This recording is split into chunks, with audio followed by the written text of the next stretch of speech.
Hi, this is Phil, and I'm here to tell you all about the Capes and Lunatics Patreon. Get early access to all of our interviews, including the monthly Chichester chats with writer and comic book legend DG Chichester, new episodes of classic Capes and Lunatics shows, including The Quantum Zone, This, That, or the Third, and many, many more specials, all completely uncensored. Access starts for $3 a month, full video when you pledge $5 a month. Check out the link in our show notes or go to patreon.com/Capes and Lunatics. Hope to see you there. This is Jeremy Adams, and you're listening to the Capes and Lunatics podcast. In blackest day and brightest night, beware your fears made into light. Let those who try to stop what's right burn like his power, Sinestro's might. Hello and welcome back to Sector 2814, the Sinestro Corps podcast. I am Phil. Joining me, as always, Hi, and well, hey, everyone. That master of all corps. All right, kid, that's right. We're here. We're already at the end of the Sinestro Corps War. Couple issues, big info dump. And it has been massive. I mean, I don't... it's hard, I think, for people that weren't buying comics when this came out to understand just how big a deal it was. Oh yeah, if you get a collection now, it's just like, oh yeah, it's just like a book. But no. It was. I mean, Rebirth was Rebirth was kind of a big deal. It was kind of. I think it surprised a lot of people about how well it sold and how well it did and how good it was. But then, for a little under 2 years, Green Lantern was just doing its thing, right? And Green Lantern Corps. But this was seismic. I mean, it was a big deal. It really seemed, in my mind, it really cemented the Green Lantern corner of the DC universe as, the place to be. Oh, because sales, I mean, once this title ends, well, first off, we got after Brightest Day, we get Emerald Warriors. When New 52 starts, we get a Red Lantern series. There's a Sinestro series. There's a Larfleeze series. There's Green Lantern New Guardian series. I mean, there's just so much that comes out of this, and Sinestro Corps, I think, just kind of made all that possible. Oh yeah, and I mean, look at this era. I mean, not only like on DC side, but the Marvel side too. Like I swear, like the cosmic side of both companies had kind of like really for like at least the first half of the 2000s, which this decade is just hardly anything. Now we're getting like a big bang again, or it's just like we're rebuilding the cosmic side of things. Absolutely. So yeah, it's epic, it's big, it's just darn good. All right. Well, enough of the I was gonna say, should we get into this? But not this week, but next week, I guess Green Lantern #3 comes up. You said Oa. Sorry. Yes, you're right. Green Lantern #3 does come out. Yes. In fact, I think on Twitter, Jeremy Adams was kind of showing some unboxing of copies. I did see that. Yeah. Which is cool. Very cool. I know. He has kids. I'm like, how awesome would that be? Your dad's like the writer on a comic book. Be like, hey, look, get them early. Kids probably you get to read it first. Kids probably would appreciate what they have. Oh, it's just that stupid Green Lantern that Dad does, whatever. All right. So I believe the first part tonight is Green Lantern Corps number 18. From January 2008, the Sinestro Corps War Part 10, Hammer to Fall. Writer Peter Tomasi, penciler. Is this the first Peter Tomasi issue we got? Because wasn't it Dave Gibbons? I think so. Hang on, let me check. Let's see. All right, yeah, look that up. Penciler Patrick Gleason and Jamal Eagle. Inker Jerry Ordway and Prentice Rollins. Colorist Guy Major. Letterer Steve Wands. And editors Adam Schlauman and Eddie Berganza. So I thought at least last episode, I thought Dave Gibbons was writing the Green Lantern Corps book. He did. Let's see. 16 is by Dave Gibbons. Yeah. So let's see if I can find 17 in here.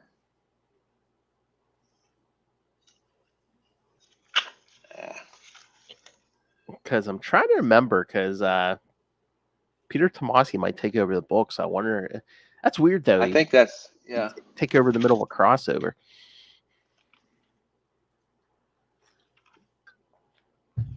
Although it is the January 2008 issue, unless they were just like, oh, hey, you're taking over starting in 2008. I don't know.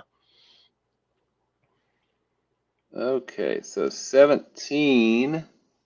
Yeah, Green Lantern Corps 17 is by Dave Gibbons as well. So, yeah, 18 would be the... That's what I'm thinking. The only thing I can think of is maybe it was just, oh, yeah, Tomasi's taking over in 2008, and this is the January 2008 issue, so... maybe. I don't know. I don't know. But right. Good catch. I had not noticed that. Sodom Yat, now merged with the Ion entity, battles Superboy-Prime across the city of New York. Their battle takes them to a bridge near the Hudson River. As they go underwater, Sodom instinctively uses heat vision on Prime, something he's never done before. Prime responds in kind, and in short order, the water in the area has quickly evaporated, as Sodom thinks back to his past. As a child, Sodom Yad was interested in outer space. Daxam was intensely xenophobic, and his father was as well. During a meteor shower, Sodom sees a space cruiser where some of it crashes into a nearby mountain. His father, seeing what he's doing, calmly explains that Daxam is all the universe he will need, takes the lenses of his telescope, and breaks it.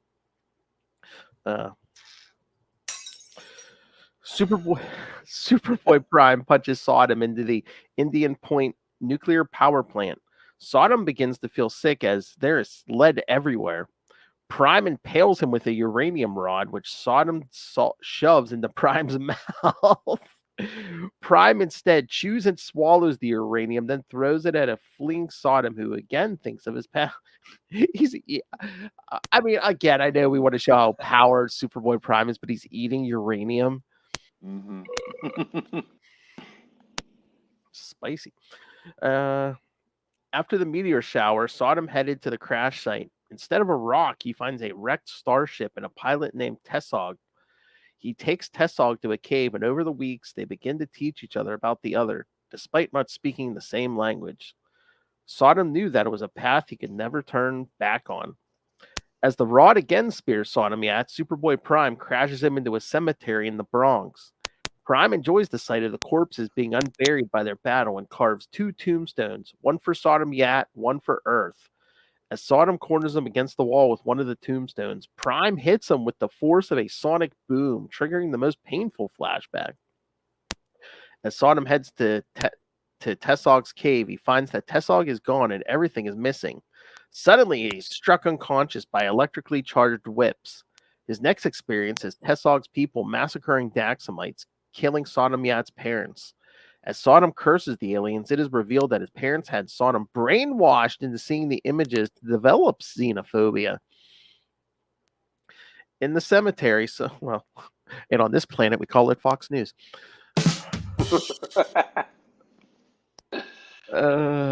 We do. In the cemetery, Sodom Yat is becoming weaker and weaker. Yat begins to fear that Prime is going to defeat him as his final flashback occurs. On a trip to a museum with his class, Sodom Yat is shown various images of what would happen if aliens were allowed to land on Daxam. Suddenly, one exhibit catches Sodom's attention. Tessog's stuffed corpse on display, threatening a Daxamite. Remembering everything, Sodom spends the next several years putting on an image for his parents and fellow Daxamites while using what is left of Tessog's ship to build his own vessel. When his ship is ready for launch, a voice tells him that he has the courage to overcome great fear, and a Green Lantern ring slips onto his finger. Sodom Yat is now a member of the Green Lantern Corps. Sodom Yat has been taken to his limit and beyond. Unable to stand or see, he finally slips into unconsciousness. Holding Sodom's injured, probably dying body, Superboy-Prime asks Jon Stewart and Guy Gardner which of them would like to be next.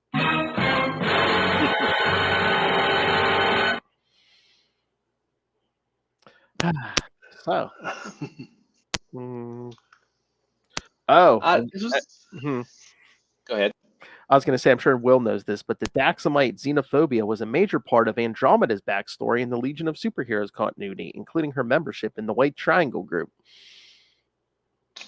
I maybe knew a little. That may have predated me a little bit because I think it was like on the relaunch or right before the relaunch. So I'm not sure, but it's cool. Yeah, Daxam. Mon-El is a Daxamite as well. And I think I've probably mentioned this, but I remember specifically being in the car riding with my wife and the boys when they were young. And we were talking about Green Lantern. I was like, yeah, there's the ultimate Green Lantern, Sodom Yat. He's got a Green Lantern ring, plus he's a Daxamite. And of course, the boys, because they're informed, they're like, yeah, Daxamites, they're like Kryptonians, except they're susceptible to lead. And without missing a beat, my wife says, "Oh, so you could take him out with a number 2 pencil." Yep.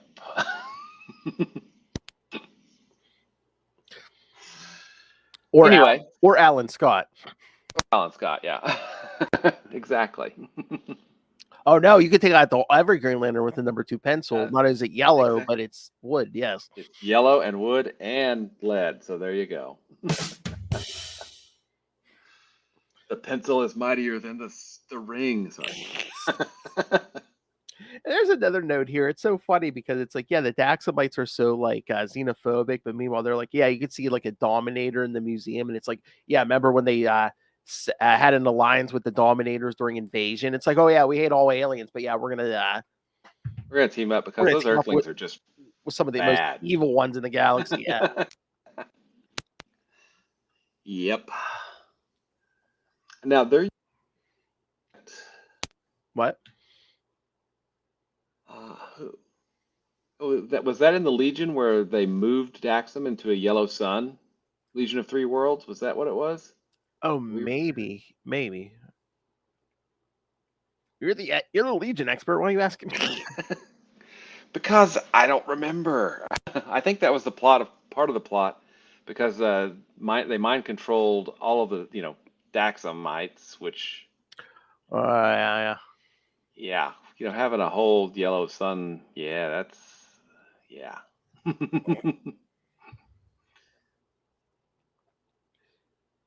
I'm trying to remember, when did they first come up with the Daxamites? Was that what? Was that? They were that would be with Mon-El back in like the early '60s, because he was and then he had lead poisoning and was in the Phantom Zone for 1,000 years until he popped out. Oh yeah, then Superboy put him in the Yeah. Phantom Zone. Yeah. Yeah. Mm-hmm. Now I remember. Yeah. Okay. All right. Should we get to the next part? 'Cause I know. Let's go. We know he's gonna have a big part in the next part here, kids. You know what he's chomping for, kids. I of course love Hal Jordan. Of course. All right, Green Lantern number 25 from January 2008, Sinestro Corps, Part 11, Birth of the Black Lantern, which we'll see at the end of this issue. Outside of Coast City, no. Let me start over. On Earth, the war between the Green Lantern Corps and the Sinestro Corps rages. Though augmented by Earth's superheroes, the Lanterns are hard-pressed due to the Anti-Monitor and Superboy-Prime. Outside of Coast City, Ganthet and Sade discuss the situation with Earth's Green Lanterns. However, they will not be assisting in the battle because they're Guardians, as they are exiles and seek to prevent the final verse from unfolding. That's fair. Yeah. John recognizes that they're talking about the Blackest Night, saying that Tomar Ray mentioned it to him. Ganthet tells the humans what the prophecy will entail, which will see the rise of the 7 Lantern Corps, each fueled by one color, the emotional spectrum of the universe: rage, greed, fear, will, hope, compassion, and love. The 7 corps will go to war with each other, and as the War of Light intensifies, it will herald the coming of the Blackest Night, where the universe will become a place without life. Hal asks how to stop it, but Ganthan and Sade are unaware. However, they tell the humans that they will be waiting with a backup plan, and as they depart, ask the Earth Lanterns to do as they have always done, follow their hearts. As Guy Gardner and Jon Stewart head to New York, Hal Jordan and Kyle Rayner head to Jim Jordan's apartment. Accessing the television with his ring, Hal issues a request for the people of Coast City to evacuate. Jim says that running away is what he's done all his life, but it's never been what Hal has done, and he's going to stay. Susan and the kids also refuse to leave. Cal then informs Hal that the lights of the city have begun to turn green in a show of support. Hal then receives a message from Hanu informing them that despite their past, Hal stood with the Lost Lanterns on Quard, and they are coming to return the favor by defending Coast City. Emboldened, Hal and Cal head to space to battle Sinestro. In New York City, the Green Lanterns and heroes are starting to lose ground due to the anti-monitor consuming positive matter from Earth and converting it into antimatter. Lanterns, civilians, and Sinestros alike are caught in the waves, and the heroes and lanterns are forced to begin retreating. During the retreat, Guy begins to falter and coughs up yellow blood. Suddenly, voices cry out the anti-monitor's crimes against them and the worlds he destroyed. Furious that they had been imprisoned and rendered non-factors during the first crisis, the Guardians of the Universe attacked them anti-monitor with full force. Well, it only took them 1 billion years to do something. Literally. The Guardians are able to pierce the anti-monitor's armor, but they are only equal to him as a united front, and the anti-monitor grabs a female Guardian and seriously burns her with his touch. That would be Scar. Yes. John tries to take Guy to Sornik not to, but Guy wants to go down fighting. Suddenly realizes a perfect weapon to use against the anti-monitor. World with its yellow power battery. Above Coast City, Sinestro finds it ironic that Hal has accepted the devotion he once received on Korrigar. Hal counters that the difference between them is that Hal earned it, while Sinestro demanded it. Lara, however, demands vengeance for Kihon's death and begins cutting through the Sinestros with wild abandon. As the Green Lanterns begin using their rings to kill the Sinestro Corps members, Amon Sur becomes terrified and flees, while Sinestro claims he's already won. Cal sees his smile, and Hal realizes that this is what Sinestro wanted all along. The whole point of the war, here we go, kids, the whole point of the war was to get the Guardians to allow the Green Lanterns to use lethal force against their enemies. Sinestro confirms this, saying that despite everything that has happened, he still supports the idea of the Green Lantern Corps policing the universe, but felt that they always lacked the proper aggression to deal with chaos. Now the Green Lanterns will become feared throughout the universe, and the universe will ultimately benefit from this. He also uses manhunters to drain Hal and Kyle's rings dry, forcing them to land back at Coast City.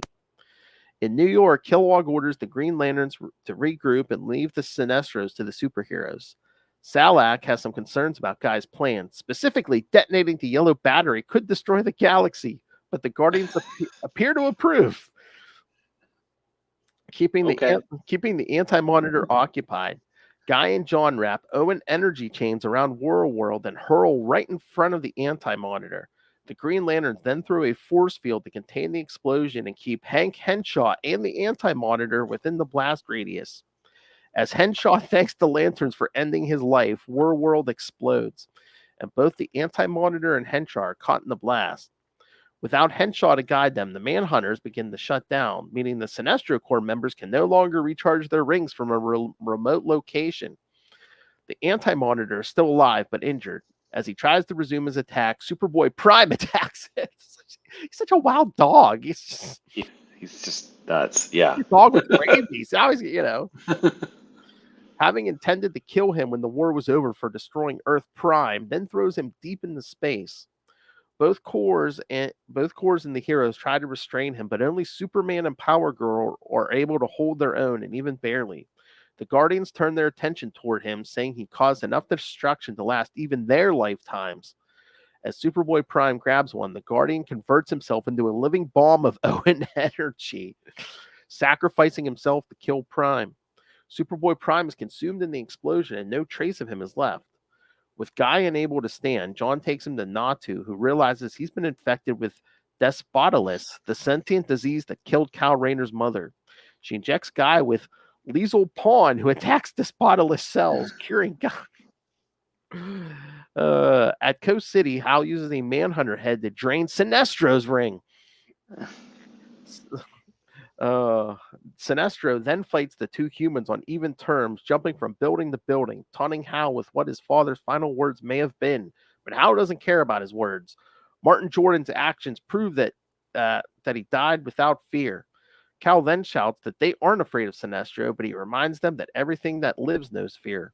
Hal reminds Sinestro that the Green Lanterns aren't without fear. They overcome it.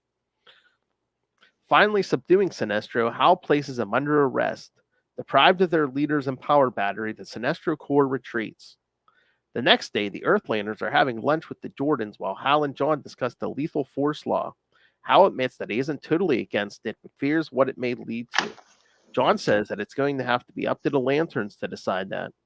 On the news, reports are documenting the Green Lantern Corps' assistance in cleanup of the damage done to the various cities targeted.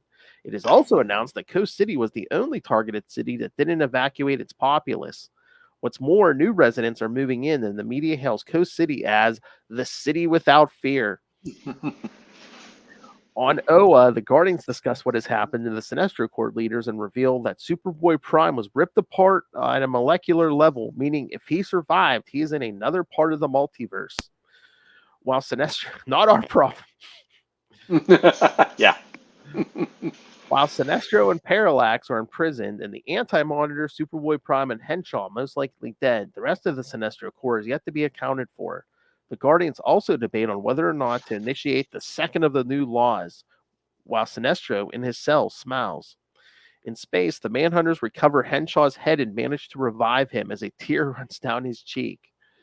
On another planet, Ganthet and Sade know that the Guardians will be made overconfident by the victory, but they know that the Green Lanterns of Earth will do everything in their power to prevent the Blackest Night from occurring.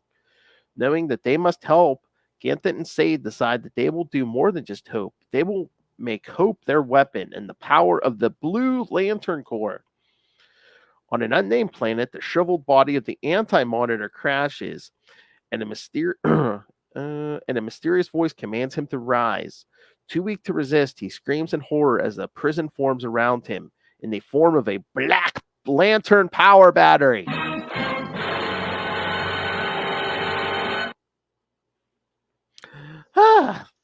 Indeed. So nothing happened here. No, nothing at all. So we get a lot, and I don't know if I've mentioned it, but maybe a lot of information in this issue. I mean, we find out. Well, that's why we have. I mean, we're going to get to a Secret Files and Origins. We really need more than any other DC book ever. It needed a Secret Files and Origins book. But Ganthet Said give them the lowdown on the Blackest Night prophecy. Mm-hmm. They say, "Hey, there's seven colors, and then there's the Blackest Night. We don't know what that means, but we get Rage. We get all of them named." Mm-hmm. Right, so we get Rage, we get Greed, we already know about Fear, of course, Spell Power. Then we get Hope, Compassion, and Love on the other side, and then the Anti-Monitor gets trapped in a giant freaking black central power battery. Earth of the Black Lantern, kids. Pretty freaking awesome when you think about it. But yeah, this was quite a finish. I mean, you had Sinestro fighting physically, both Kyle and Hal. I mean, oh yeah, I mean they're fist fighting on a roof. Yeah. Guy, hang on. I want you to let that sink in for a second.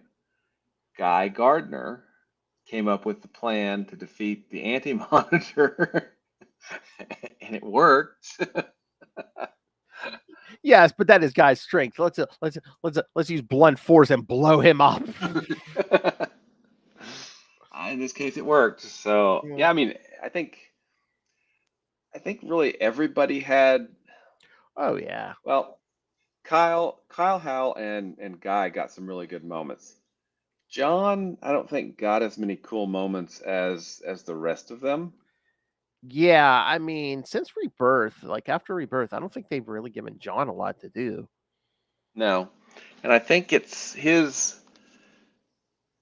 I guess his turn in the spotlight is going to come when he transitions over to the core book, because Yeah. then he gets a lot more screen time as opposed to being in the main Green Lantern book, which is, after we have a short, what is it, 3-issue arc, we get 7 issues of Secret Origin, which Yeah. is, A flashback.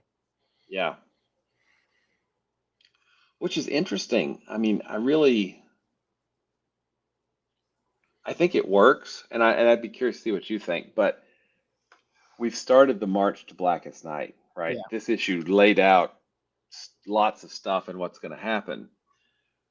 But then for 7 months, this book doesn't really deal with the Blackest Night. I mean, sure it does, because it plants some seeds in Secret Origin, with Atrocitus and Avensur and all of those things. So it's planting some seeds that are going to come to fruition in the book post Secret Origin. Mhm. But really, the march to Blackest Night happens a lot more in the core book, in Green Lantern Core, because the main Green Lantern title is spending so much of its time in the past with Secret Origin. I mean, and I think that works. I hope that they chose to do that for a lot of really good reasons, like, we're going to build it up, but hey, we've started. Now we're going to tease it more in the main book, and you're going to have to go over to Green Lantern Corps to get, whatever else is happening. Because there's like a Sins of the Star Sapphire arc, I think, Mhm. in Green Lantern Corps, and I can't remember what else. Well, and again, I mean, most of it's taking place like out in space anyway, and Yeah. that the regular Green Lantern book's been on Earth for a lot of Mm-hmm. since Yep. Rebirth. Yeah. But what do you think? I mean, do you think that worked, or? Yeah, I think it worked. I mean, again, it's been a while since I read some of these. I'm be interested in the reread, and I'll let you know. If my thoughts change. But from what I remember, I think it worked. Yeah, I Yeah. think so, and it's. I mean, it's an interesting tack to take. I think, hey, all this is coming. We're gonna spend over half of the next year in the past. By the way. Yeah. And again, too, maybe it was just pacing too, and they were like, we don't want to we don't want to show all of our cards before Blackest Night officially starts and stuff. Mm-hmm. So. And I don't know who, maybe it was Jeff Johns, maybe it was just somebody in marketing, maybe it was editorial. I don't know who came up with it, but whoever you are, sir or madam, I salute you, because bringing back canceled titles as a zombie title during Blackest Night Yes. is freaking genius, okay? I mean, it's just genius. I salute you. Bravo, bravo. Whoever you are. I know. I was gonna say, well, it's probably not even there anymore.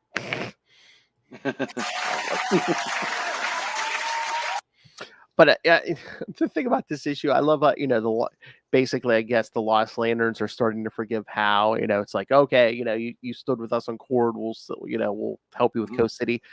I was like, okay, even if you still despised Hal Jordan, aren't Green Lanterns supposed to save innocent life? I mean, if nothing else, they should have been like, you know what, we still hate your freaking guts, but there's innocent lives at stake, so we'll help you.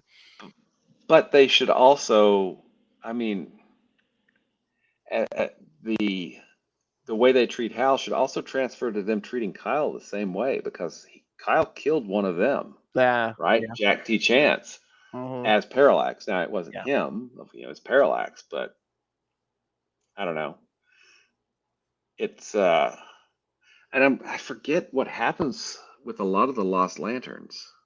Well, I mean, we're gonna find out here soon. Some of them don't some become Alpha Lanterns? I think Boudica, Yeah, yeah, she does. I becomes a know that. lot, yeah. Yeah.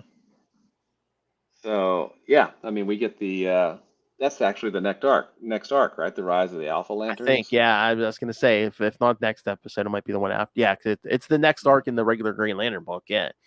Yep. And then we get Secret Origin, which Yeah. is, I think you said seven issues long. I think something like that. Yeah, because I think that runs right into Blackest Night. So. Cool. Very cool. Oh yeah, it's a long one. 'Cause I think trying to remember we might I think I might actually split up Secret Origin into 2 parts maybe. Gotcha. That's good because I've watched a couple of things on YouTube on Secret Origin, and I have not read it since I originally read it. Oh So I'm really really? looking forward to, yeah, I'm looking forward to diving back into that. I find that interesting that you haven't read that in like in a 20 years. I thought that'd be another 15 one years. of your, since it's a Hal Jordan centric story, that'd be another one of your yearly rituals. You know, Rebirth just has so many great moments in it, and it was a return of Hal Jordan after a decade of him being not Hal Jordan, if that makes sense. So and it just has some great, it has so many great moments in it. Him, it's got some great Kyle moments in it too. It starts out with Kyle, don't be afraid. And then we get Hal coming back, and then Sinestro punching him across the moon, and him just grinning like an idiot. I mean, it's awesome. Oh yeah. Oh, I love that moment. Yeah, when it's just back, checks how much is in the tank, and just like lets it go. Yeah. And then probably my favorite bit would be when Parallax tells him to give up, and he goes, I don't know how. And he just keeps going. I mean, it's got so many great moments in it that that's the book I keep coming back to. Now, I may read Secret Origin and go, holy crap, I forgot how awesome this was, and it may get added into the yearly rotation. I don't know. We'll see. I was gonna say, should we move on? Because we have like Yes, we've got 2 more issues. And there's a damn Secret Files and Origins. Jeez. All right. So yes, the final tale of the Sinestro Corps, Ion #1, from January 2008. The Ultimate Lantern. Oh, and then who wrote this, kids? Of course, friend of the show. This is Ron Mars. You are listening to the Capes and Lunatics podcast. Penciler and inker Michael Lacombe, colorist Jeremy Cox, letterer John J. Hill, and editors Adam Schlauman and Abraganza. All right. Cal Rayner addresses the Guardians and questions them about their recent actions during the Sinestro Corps War. They tell Cal that he was only intended as a temporary host for the Ion entity, and now they have selected a new torchbearer, the Daxamite Sodom Yat. They ask Cal to give Sodom some advice on how to handle the power. Cal finds Sodom, and the two discuss their varying beliefs on how to handle the Ion power. Suddenly, here we go again. Suddenly,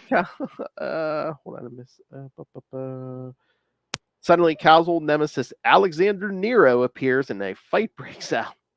Sodom uses the Ion energy to convert Nero's yellow energy to defeat him.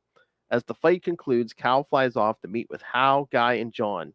He tells them that he is now a Green Lantern once again. Further, he's a member of the Honor Guard and is partnered with Guy Gardner. Yep. Yeah, I thought it was interesting that Mr. Ron Mars used Nero as kind of I mean, it makes sense, and I'm sure that's why he used him. But Nero wasn't one of his additions, to Green Lantern. Yeah. Like probably,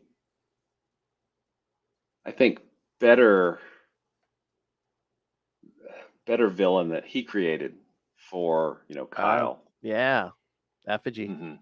Effigy seems to fit more as opposed to Nero. Mm-hmm. But Nero makes a lot more sense in the context of he has a young, so, Yeah, I don't know. I don't know if Ron Mars liked him better because he used Nero in the Ion series too, Yep, he did. he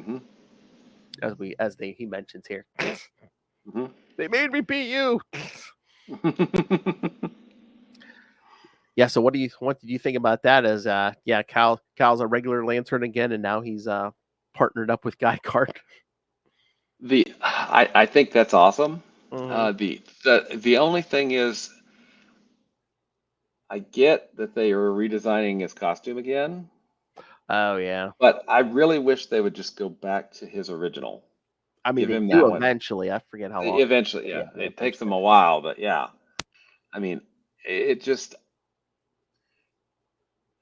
the first off, we've talked about his Ion costume, Yeah. and that, and then this one is a kind of uh, a move back toward his original, and it looks fine. It's just not his original. I think his original looks best. And I say that as a Hal fan, and now as a Kyle fan, what do you think? Oh, I love the original. The original's my favorite. Mhm. Yeah. No, I agree with you there. Mhm. Yeah, there's no topping that Daryl Banks original costume. Yeah. Yep, I agree. I agree. Thought I had another thought, but it's gone. Okay, It's gone. it's gone. Sure, it wasn't important. It's probably just Yeah. insightful thing that now we're going to be deprived of, for all Exactly. eternity. Or until we end the episode, we log off, and I'll be, damn, that's what I wanted to say. All right, so should we get to the the next Green Lantern Corps issue? Green Lantern Corps number 19. Did you notice the cover to this and the Secret Files and Origins, like Kyle and Hal are in kind of similar poses on the covers? No, I didn't notice that. Yeah, uh-huh. I mean, it's different artists, but yeah, it's like Kyle and Hal are kind of in similar poses. Interesting. I'll have to double check that.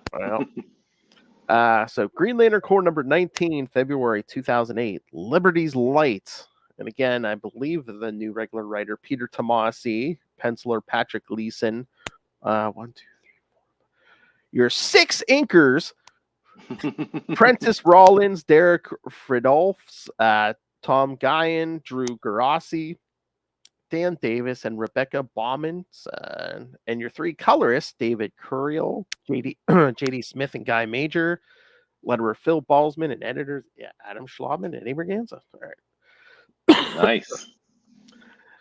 On there's I love it's like there's 6 inkers on this regular sized issue, but there was only one inker on the Green Lantern 25, which was oversized. Deadlines. Yep. On Oa, Salak was overseeing the creation of 442 new Green Lantern rings. Once the first 12 are complete, he directs them to Mogo, who will guide them in their search for new Green Lanterns. Seeing them leave, Salak notes that far too many died this time.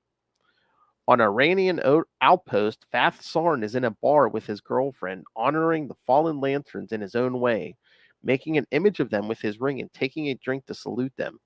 His girlfriend doesn't understand why, but it's something Vath insists on doing. Meanwhile, Izamat Cole returns to Thanagar and lands in the ocean. Rising to the surface, he cries out to the Sinestro Corps that he is still here and won't be going anywhere soon. On Betrasis, a bored Princess Island receives a report that there is an assault going on in the capital city. Changing to her uniform, Island is stopped by advisor Gino, who reminds her that she has duties as Princess of Betrasis and that they have their own security force to deal with the disturbance. On Oa, Sornik Natu is working with an injured rookie lantern who lost his arm in the war. She attaches a device that creates an arm made of Owen energy, similar to Boudicca's new arm. However, the arm would fade if the user was 2 parsecs out of Oa. It doesn't matter to the patient as long as he can still be a Green Lantern, which he can. On Mogo, Kilowog enjoys a meal with energy constructs of his deceased family, and they plan to go fishing the next day. On Earth, Kal Rayner and Guy Gardner have finished repairs to the Statue of Liberty. With the casualties endured from the war, Guy admits that aging is actually a better privilege than he thought. Guy also asks what it was like having parallax inside of him. Cal doesn't really remember anything concrete about the event, just random snippets like a phantom pain. There's one thing he remembers all too clearly, however, the death of Jack T. Chance. Guy tells Cal to give himself a break. Not only did he help save Coast City, he helped save Earth and probably the universe as well. Guy also tells Cal that it's good to have him back. Flying into Manhattan, Guy reunites with Ice, giving her a kiss a la VE Day. Ice, however, says that she still needs time to adjust to returning to life and that picking up right where she and Guy left off might not be the best idea. Guy agrees and suggests they meet for a date in 1 month. In Sector 2809, Stell and Green Man pursue a Sinestro who escapes in a ship, crashing to Debstam 4. In Sector 2811, barely alive, someone discovers the Sinestro and quickly snaps his neck. As his yellow... All right, hold on. All right. As his yellow power ring initiates a sector scan for a new member, it quickly settles on the dead Sinestro's murderer, Mongol.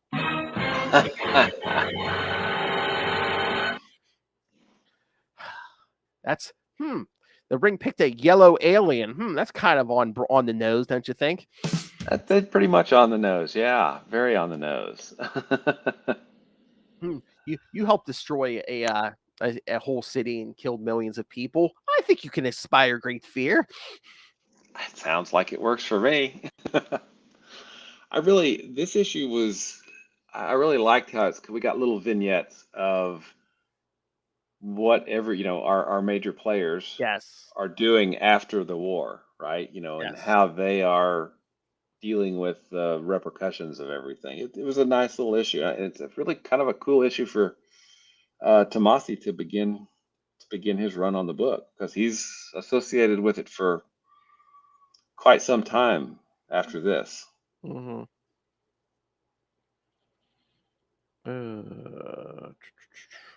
Okay, this is weird. Okay, this issue is reprinted in Green Lantern Corps Ring Quest, although it's slightly altered. Like the scene of Guy and Cal repairing the Statue of Liberty is moved from the beginning of the issue to the end. Additionally, the following scenes are omitted: when Guy reconnects with Ice, when Cal considers whether to accept the job at the Hayden Planetarium, Guy Gardner throwing darts at a map to decide where to go next, and Mongol accepting the yellow ring. So in that collection, they admitted all that. They may have omitted it in this collection too, because I don't remember seeing that. Oh yeah? I wonder why. Yeah, there's some added stuff with some sketches and covers and alternate covers in the back of the hardcover. But did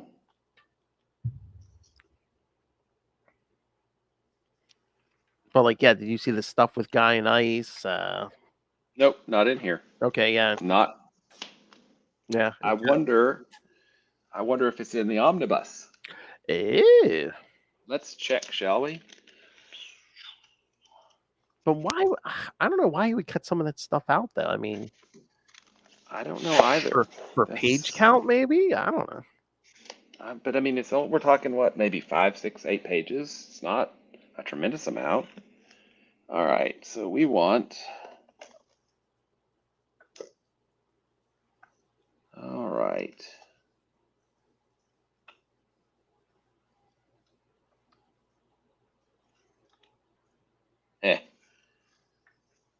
Big old page with a black lantern on it.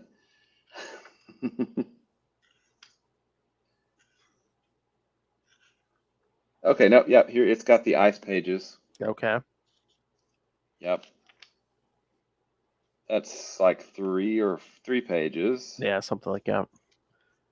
And then what was the... Cal considers whether to accept a job at the planetarium. Oh, yep, that's 2 pages. Yeah. And then Guys Throwing Darts, that's another page. Yeah, and then the thing with Mongol at the end. Yep. Those are completely gone. Yep, they weren't in that hardcover collection. What, the Mongol? Cool. Yep. None of those pages that you mentioned were in the individual hardcover, but they are in the omnibus. But strangely enough, the omnibus is missing issues 4, 5, and 6. I think we mentioned it last Yeah. time, which I'm not quite sure what's up with that. But good call. I did not realize that those pages were not in there. So yeah, so depending on where you read this, kids, I know on the original floppies, all that stuff was in there. Of course, on the DC Universe Infinite app, those pages are on there. So Okay. So, But yeah. they are not in Green Lantern Corps or Green Lantern, the Sinestro Corps War Volume 2 hardcover for So some strange reason. I don't certain know why. certain collections, kids, yeah, you might not get the full story. That is correct. All right. Is there anything we want to mention about that Secret Files and Origins? Because again, most of it's an info dump on lanterns, and It is a beast, and I love it dearly. there's only yeah, I know. There's only one story, and it's about that what's that lantern's name? Morrow. Yeah. He basically just like keeps track of the dead and stuff, Yeah. basically runs the crypt. Yeah. It's so dense. It's got so much information about Lantern the sectors, individual lanterns, the sectors, all of that. I mean, Sinestro Corps. yep. It even has a like a 2-page spread on the emotional spectrum and what the different colors are. I mean, there's so many lanterns, and then it's got a double-page spread, I think, of lanterns that have fallen. With that Morrow in it too. There's a lot of text. It's very text heavy because each of them have their own little blurbs and everything, and then the main lanterns get full pages. I think Hal and Kyle and Guy and John all get full pages. Sinestro gets a full page because he's kind of a big deal. I mean, but yeah, that if you can find a copy of it, You know what? It is on the app too, kids. So if you can find a copy of it, buy it. If it's on Yes. the app and you want to read it on the app, it is so info dump dense. yeah. On just Green Lantern, really everything up to that point with Green Lantern from Rebirth, as well as laying some seeds for what's to come with Blackest Night and everything after. So it's a great issue.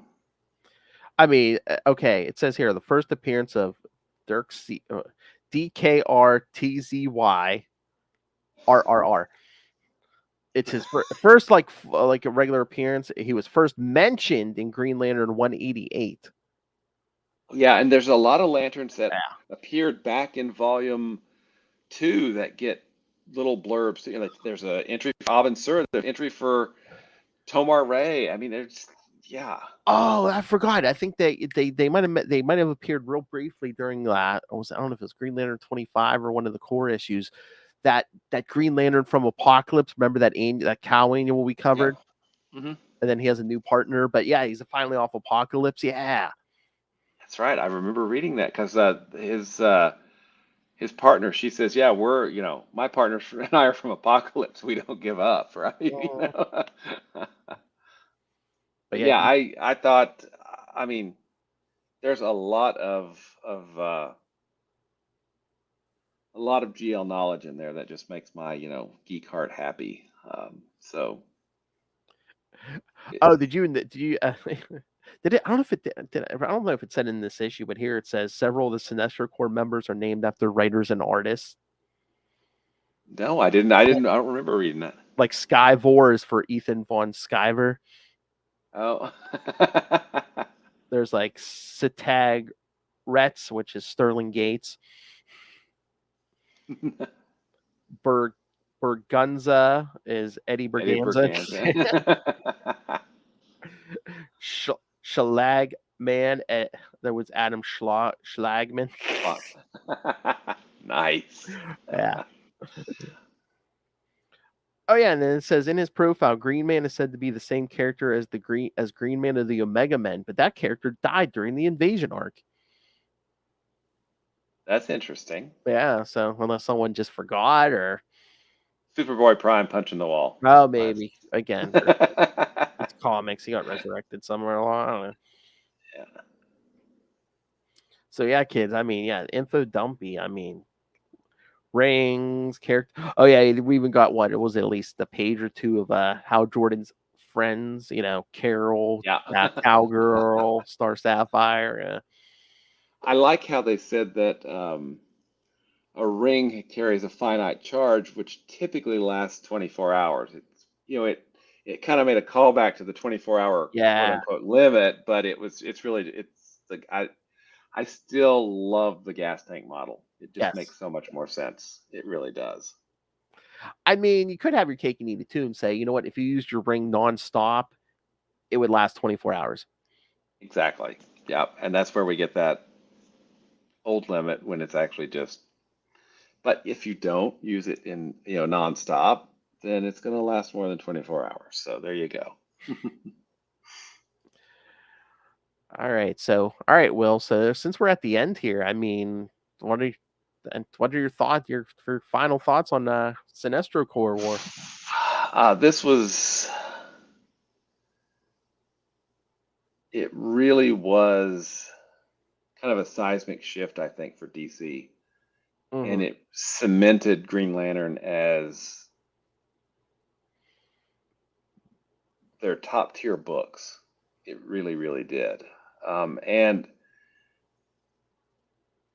as good as both Green Lantern and Green Lantern Corps were before and during Sinestro Corps War, they would continue to get better. And it's amazing what they were able to accomplish with this. It's just another crossover. No, this was not another crossover. This was born out of everything that was set up and happening in Green Lantern and Green Lantern Corps, and pays off a lot of things in the Sinestro Corps War. So it's personally, and this may ruffle feathers, but I think it's better, it's tighter than Blackest Night. Don't get me wrong, Blackest Night's good, but I think Sinestro Corps War is an achievement in and of itself, not just as a story on the way to Blackest Night. Oh yeah, no, it pretty much builds that whole all the cores, the emotion, the spectrum, and everything. Yep. Yeah, which they still use to this day. Yeah, which I mean, I know, and I have not read these. I know there are some things that happen New 52 time frame about the entities and the source wall, and it's finite and blah blah blah, some weird stuff. I would really like for the other cores to be back, even if you're not going to use them, just that they exist and other people could use them if they wanted to. I mean, I feel like the DC universe isn't as grand or as wide as it could be, because we've removed some of these things based on some stories that happened 10 years ago at this point. So whether or not they're used, I like the DC universe better with all of the cores in it. At least that's my opinion. Oh yeah, definitely. And again, we're not too far from New 52. I mean, again, we're in January, February 2008, so 3 more. Yeah, years, I mean, what 3 more 60, 62, I think, or 67 is the final issue of this Green Lantern series. Yeah, I think it might be 67, but yeah, I mean, we're already at 25, so there you go. We're 42 issues away. That's not going to take long for us. No. Although, and we get 4 titles then at that point. Oh yeah.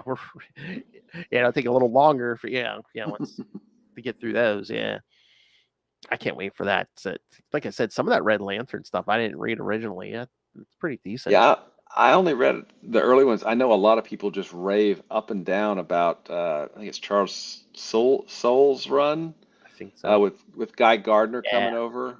I really do want to read those. I'm looking forward to reading those. All right, but yeah, I mean, again, and we'll have some stuff along the way. Like next time, we're gonna do those Brave and the Bold issues. Hmm. Well, I mean, I've spoken at length on Sinestro Corps War. What's your take on the whole thing? Like I said, I enjoyed it. Like I said, they did. This is something that built basically the whole Green Lantern, the modern Green Lantern universe. Just Hmm. and it's something big, like when Mark Waid created the Speed Force. It's something they still use to this day, and they're probably going to use until the end of time. Hmm. Absolutely. Well, cool. Hey, we get to go back to being Green Lanterns next week, right? Yes, exactly. All right, so yeah, so like next week, yeah, we'll cover some of the Brave and the Bold from this era. At least the issues with Hal Jordan. So Brave and the Bold 1 and 2, 19 through 22, and number 30. So yeah, you'll see team ups with several DC heroes. So yeah, we'll do some fun team ups next week, especially everyone's favorite Batman, my favorite character. So Australia will be happy. All right. Yep. And then in 2 weeks, we'll do Green Lantern Corps 20 through 22, and then Green Lantern Corps 23 through 26, and then we'll get the Green Lantern 26 through 28, which is the Alpha Lantern story. Nice. So yeah, Nice. we're gonna clear some Green Lantern Corps off the board before we get the Alpha Lanterns, and then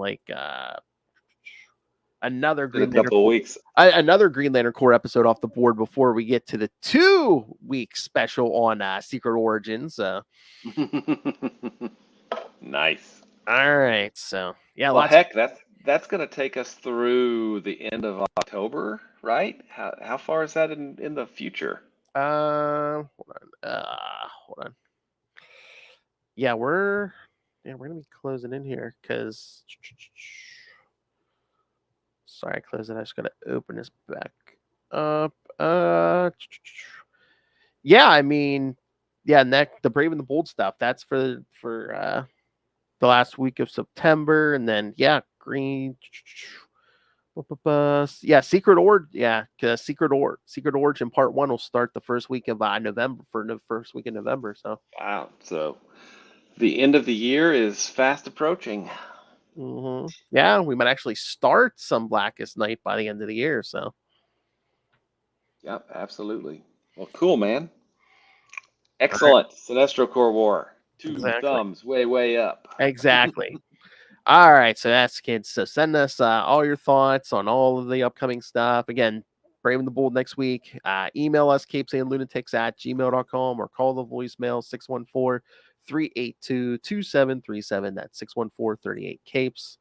And remember, you can find all things Capes and Lunatics, episodes, social media, merchandise, the Patreon. Again, all of Lilith Hellfire's drunken rants on Heroes Reborn is up there. Since Lilith is on vacation, Tyler has agreed this month. Tyler and I will be doing a review of the 1999 movie Mystery Men. Okay. So, nice. Yeah. So you never know what you're going to get there. So yeah, so subscribe to the Patreon, find everything at tubespace.io/Capes and Lunatics Podcast Network. That's tubespace.io/Capes and Lunatics Podcast Network. All right. Mr. Will Allred, master of all cores, master of the quantum zone, master of Kickstarter, podcasting, master of everything he sets his mind to. Mr. Will Allred, where can people find you and all things Will Allred? You can find me at Walred. That's at Gmail and Facebook and Twitter. I refuse to call it X. Also on Blue Sky and other social media that I probably forgot I set up.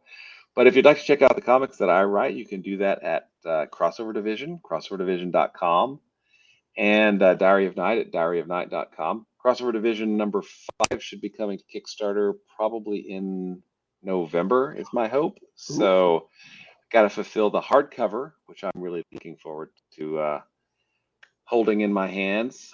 4-issue collected oversized hardcover. Yeah, I'm excited about that. Also, Phil and I are here every week in and out, talking Green Lantern stuff, which is always fun. And obviously you have great taste because you're here listening to us, which means you probably love Marvel's Quasar almost as much as we do. And if you'd like to find out more about Quasar, you can do that at the Quantum Zone, quantumzone.org.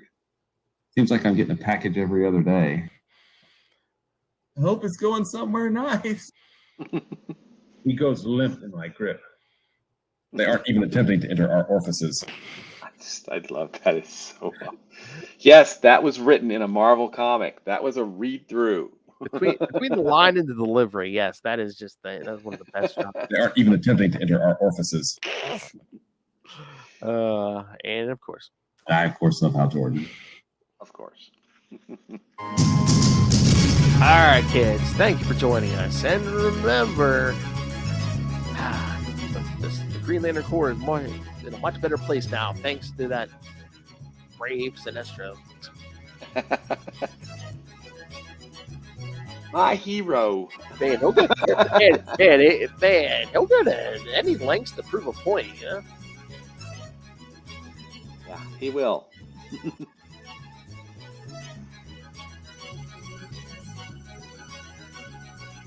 Was he right? Is he petty? Let us know. All right, kids, come back next time. And remember, keep your Superboy Primes on a leash. Good night.